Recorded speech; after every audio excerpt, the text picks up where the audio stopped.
Strange is a label that I sometimes get, or I feel, and I have internalized it, I think. It's like a break then that I put on myself because I think, oh no, what will other people think? I'm different. The way I think is different. I'm left-handed. I straddle both sides of my brain. Can't help it.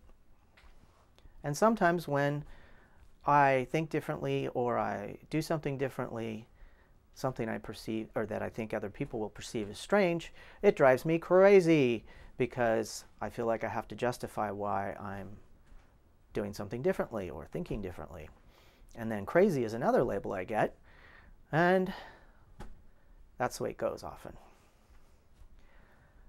Well, I guess when in business, when I'm in a working environment, my mind tends to like to go back several steps, and that's where I get in trouble. If we're looking at a problem, if we're looking at some kind of initiative, I always want to dig down 3 levels to see what was the cause of the cause of the cause of the effect. And other people are trying to be more straightforward or generally think that way. So I tend to circumlocute. I tend to analyze a lot. And sometimes I really feel that I'm right because the way I think will get people to have a longer term solution or to really solve a problem. But because my mind goes off in a different direction than most people, or at least I think it does, I get in trouble. So I'm initially strange because my mind went in a different direction. Then I'm strange because I get emotional in trying to defend myself. And there's nothing worse than an emotional person. Nothing crazier than an emotional person when you're living in a rational world. Now, I've spent a lot of my time overseas. So I have an extra layer of being strange, which sometimes is an alibi for me, or not an alibi, but an excuse. And that is being a foreigner. I've been a foreigner in a part of the world that is very different from where I live, where I was born and grew up. And no matter what I do, I'm a foreigner. And after a while, I start to internalize the foreigner label, and I just feel foreign. I feel I'm intruding, or I'm probably needing to understand other people, and they may not be able to understand me, and the onus is on me to stop being different or to come over to their side, or at least to come closer to their side than they need to come to me.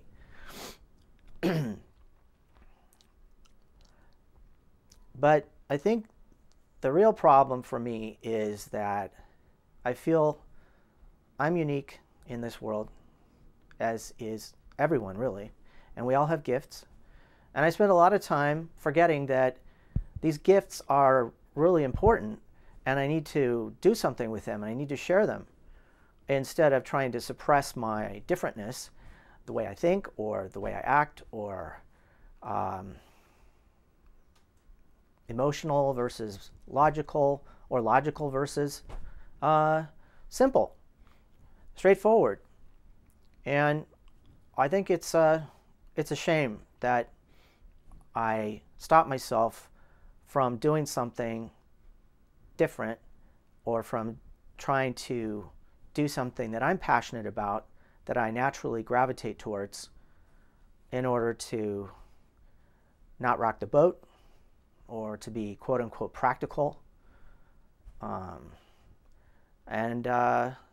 Though I'm getting along in the years, I think I'm still struggling with this. And fortunately, I'm at a good point. I'm at a crossroads where I have the opportunity to really think about this. But the temptation is to once again revert to pretty much what I've known before, maybe what people expected of me a long time ago, and not to do something idealistic or that is more about my passion and something that I could persevere at, where I would have stick-to-itiveness. I'd be like a dog on a bone. Instead, to do something that I feel I have to do or I should do, that's the responsible thing. When I was in college, I took a class on film history, and I came home and I wanted to get into film. I wanted to get an internship for the summer in film. the film archives. And I got a scowl from a person in my family. And that scowl sent me a very strong, no way kind of feeling. And not summoning up the individual strength to resist that, or some other means to put forward my own, will to do what I wanted to do. I just kind of reverted to, I'll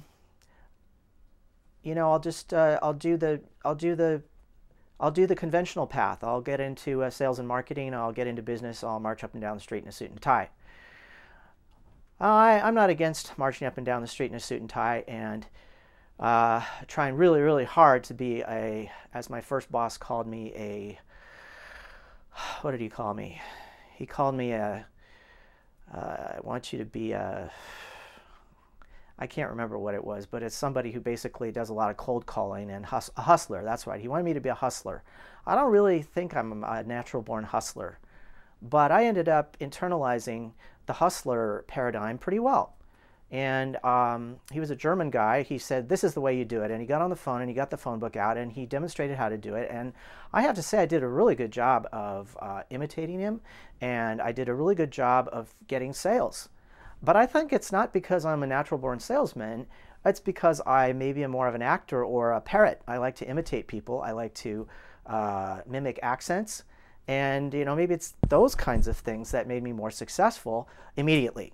It wasn't like I had to take a few weeks to really train and retrain. I pretty much swallowed his presentation, hook, line, and sinker, and I spit it out to other people, and I made them sit up and listen to me, and I went out and pounded the pavement, and I got sales. They weren't big, but they were constant.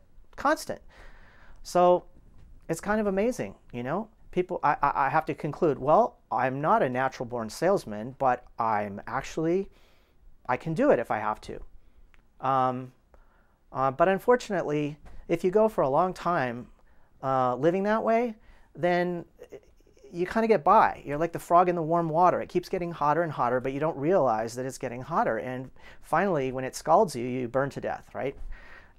So sometimes if I'm half successful or kind of successful, or if I know how to do it, then I just go on and on and on.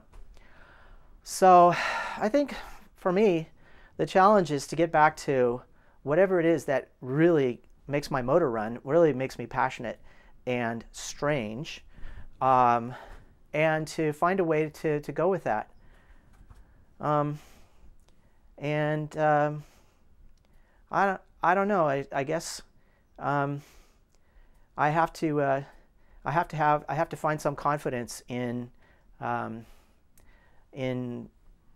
gifts and in being myself and doing the kinds of things that really move me, because that's where I'm going to make the biggest contribution. That's where I'm going to derive the most satisfaction.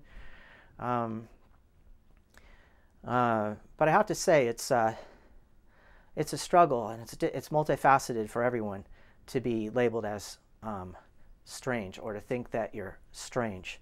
I think the more you spend time in the realm of the things that you really love and you move, the stronger you become, and the less it really matters what other people think, and the more they see value in someone who's different.